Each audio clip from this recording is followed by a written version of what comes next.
Natanong ko na ho kanina yung PNP, but I will ask the same question to the palace.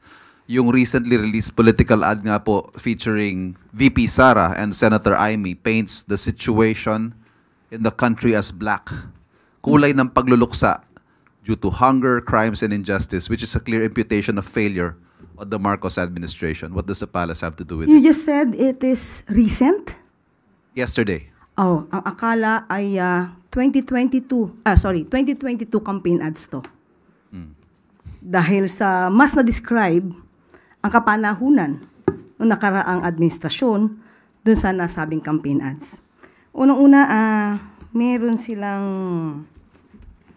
sinabi, teka lang po, tungkol sa madilim, wait lang, saan ba yan? Ayun. Itim ngayon ang kulay ng bansa. Sa gutom at krimen nagluluksa. So, pag sinabi ba natin na itim ngayon ang kulay, mas madidescribe siguro natin nung nakaraang administrasyon na sobrang itim at ngayon ay papaliwanag sa panahon ng kasalukuyang administrasyon. Hindi man ganun pakaputi, pero patungo na doon. Unang-una po, may binanggit sila tungkol sa kagutuman. Tandaan po natin na ayon po sa records na rin po na naibaba ang poverty incidence. Sa panahon ng 2023, 15.5% in 2023 mula sa 18.1% in 2021. You are citing data from? Okay, this is from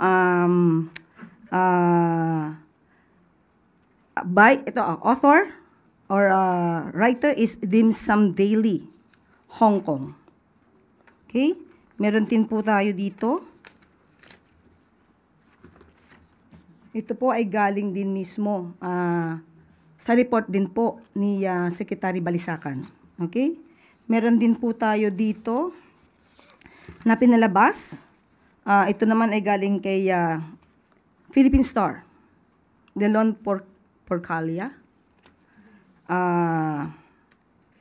Meron pong naitala na 7.2 trillion na utang ang dating administrasyon at dahil po dito ay patuloy pa rin po natin binabayaran sa kasalukuyang administrasyon. At sinasabi nila na tungkol sa krimen, tandaan po natin na meron din po na pinalabas na statistics at ito'y inayunan na rin po ng matagal ni Senate President Chis Escudero na sa panahon po ngayon ay mas mababa po ang crime rate as compared po sa karaang administrasyon. At sinasabi rin po ni Senator Amy, gutom na ang sikmura. Pinaliwanag ko na po yan about the poverty incidents. At gutom pa sa hustisya. Pero hindi po ba yung ibang mga kamag-anak, in particular po, babanggitin ko, ito ay galing sa panulat ni Christina Chi ng Philstar.com. Sinabi po ni, and I quote na po sa kanyang panulat, Dalia Cuartero, whose son was killed during a drug operation in 2016, described feeling overwhelmed with tears of joy, tears upon hearing of Duterte's arrest. So dito pa lamang, marami na rin po nagsasabi na paunti-unti ay nabibigyan ng liwanag ang mga pangyayari. So, mas maganda po siguro mabanggit natin na ang mga botante po dapat ay maging, kukunin ko po yung sticker na nakasulat kay Madam, maging mapanuri. Huwag pong magpaloko sa mga sinasabi sa iilang campaign ads. Alamin ang katotohanan, iwasan ang fake news. Dignidad mo, boto mo. Kinopya ko po yan lahat mula sa kanyang sticker. Yun lamang po. May reaksyon ho ba ang Pangulo? This coming from the second highest official of the land, supported by his own sister.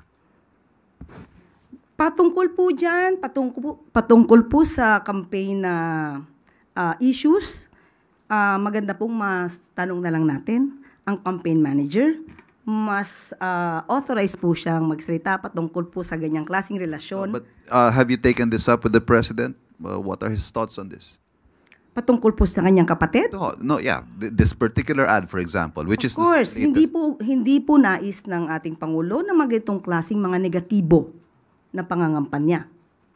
Lalong-lalo na po kung ito ay fake news.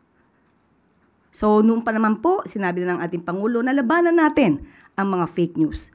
Mas hindi maganda kung ito ay gagawing naratibo sa isang pangangampanya.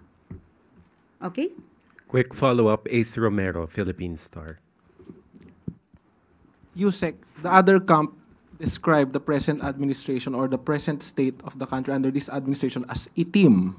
Now, kung merong kulay na i-describe yung present admin with regard to our present conditions, kung meron man po, ano po yun? Papunta na po sa paputi. Konting kula na lang, medyo maputi na.